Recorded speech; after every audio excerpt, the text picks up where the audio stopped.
some knives are just cheaper when you buy them straight from the source.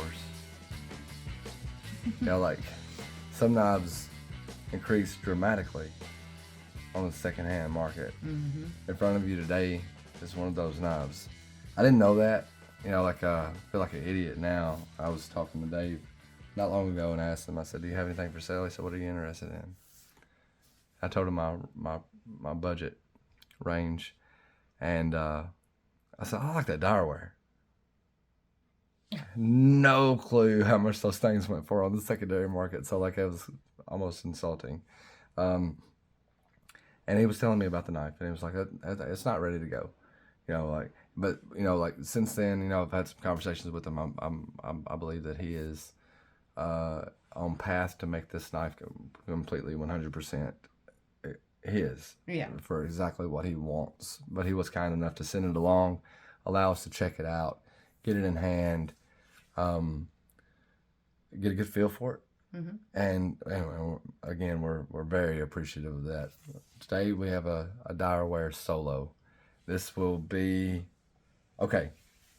Direware Solos, when they drop, are about $850. Okay. Almost immediately on the secondhand market, they'll start to range anywhere from $1,500 to $3,000. Whew. Yeah. The nicer they are, the more things they got going on with them. That's that's how it works. I'm not sure what this one would have cost when it was dropped. Right. I'm not sure which version it is. They have generations. It kind of looks like this one. It does, but it's not.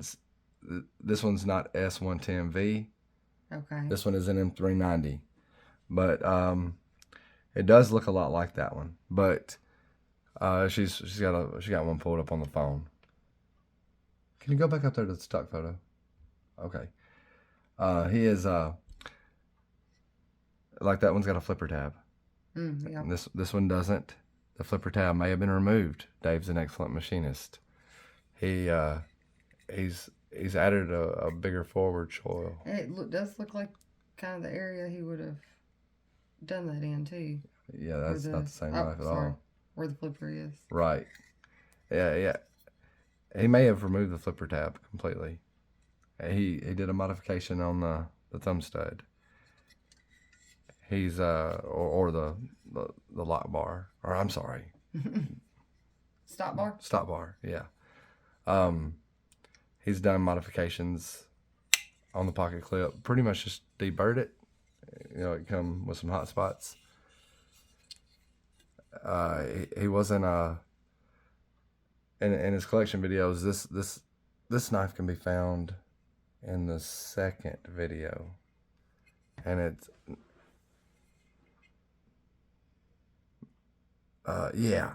this one can be found in the second video. I'm not sure how deep it is when he gets into his Direwares. I saw him reverse flick this knife. I've seen him front flip it. I can barely flip it at all. It's one of those knives where I barely gotta have I can barely have any kind of pressure on the lock on the frame side at all to get it to come open. But it's his knife and he's Right. learned how to manipulate it. But man, this thing feels like you're holding war in your hand. Yeah. That's. It's got some big jimping up there. It's got some huge jimping. It's got this big beefy blade that I don't know, man. I like this knife, I do, and the fact that it's got a bigger forward choil. I believe he made that bigger because he's got bigger fingers. Yeah. And it made it to where he could use it. And I'm extremely impressed with this knife. It's always the silly stuff that gets me, but I like these lines going through the blade. Yeah, it's like it's almost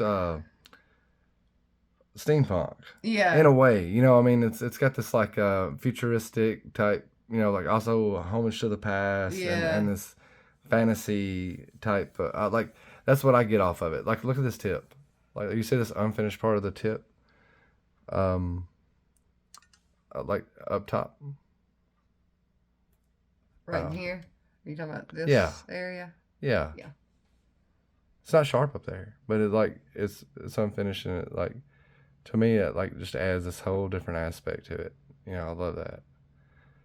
But the marbled carbon fiber, it looks to me to be like, and I'm not a carbon fiber expert, but it looks like a slab of fat carbon. You know, like it might not be, but that's where it looks like that's where it come from to me. But like I said, I'm not an expert in the matter. I would put in some input, but I don't even know what fat carbon is. So. It's a brand name of carbon fiber. That's all she is.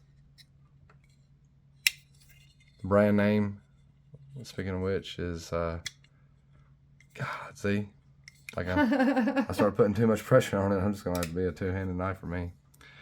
Is presented on this side of the Direware and above the thumb stud. Stop bar. Wow, I had it in focus. I just decided to unfocus. It says M390, by the way. I won't have to waste too much time on it. There we go. Perfect. So that's where the steel type is, and that's the brand name. This knife excites me. You know, like it's like. Let me see that one. I don't know. I can't remember which one I was able. Y'all, I'm all crippled now. Yeah, it wasn't this one. I couldn't do that one. Yeah. I'm not entirely sure what all he meant by it's not ready. You know, like I got a little bit of information off of his video, his collection video, which is where I've learned the most amount. I love the design. Like it was this one I could do. Okay, was that one? Yeah. That one is yeah. The Marauder H is almost perfect. It's not perfect. I knew it was one of them when I got them out of the box.